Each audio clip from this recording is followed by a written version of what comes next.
I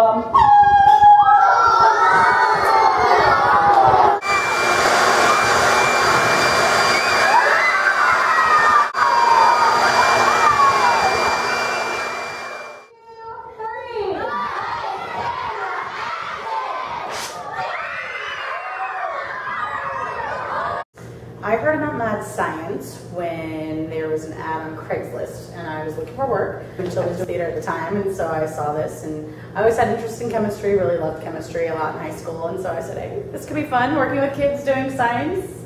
They were especially looking for performers at the time.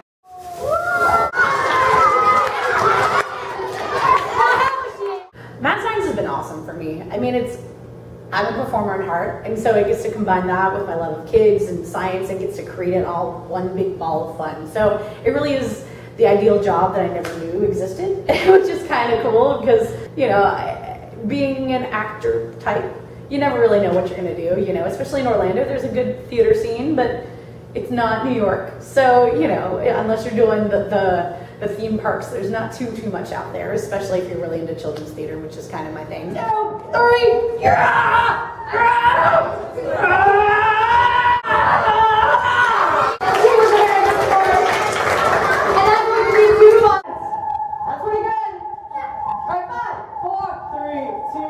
And I had an awesome chemistry teacher, Miss Miller, who always made science fun. Everything was very hands-on. She had a song and an acronym for everything, and it really made learning science a lot of fun. And I think that's where I really first started loving science. Here we go!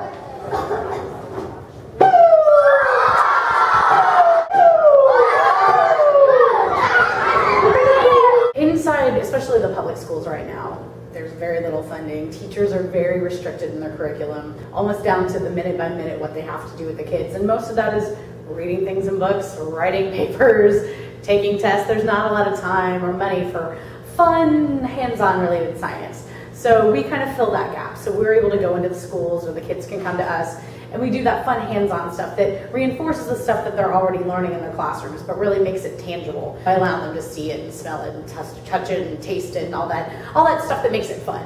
I think there's a lot of hands-on interaction that reading a book, you know, being able to read and learn in class and then see it on stage, seeing it firsthand has really probably helped them understand the concepts a lot better. Are we ready? Yeah!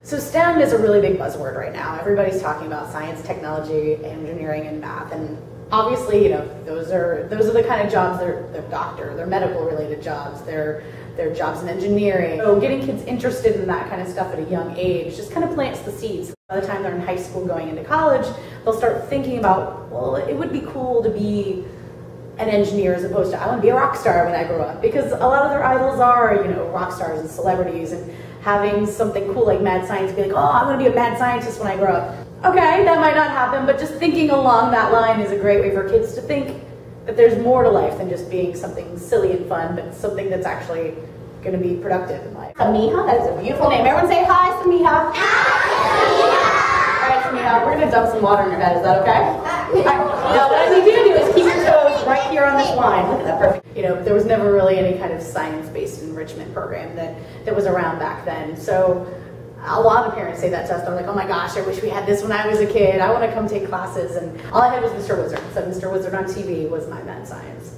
It helps them to understand the subject when it's shown and demonstrated, and things that are, you know, tangible, things they can understand. Makes it more real life. Makes more sense.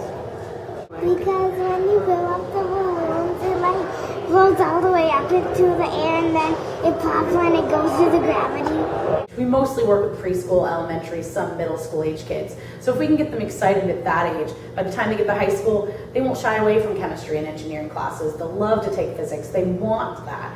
Where, you know, a lot of kids go in high school and they try to get out of getting into their science classes. But if we can get them excited about it, by the time they get to high school, it starts kind of the wheels turning so that they take more of those engineering and math classes, so that by the time they graduate they actually think about the STEM careers that are out there, as opposed to, oh, that sounds boring, I don't want to be a mathematician, I don't want to sit around and be an accountant.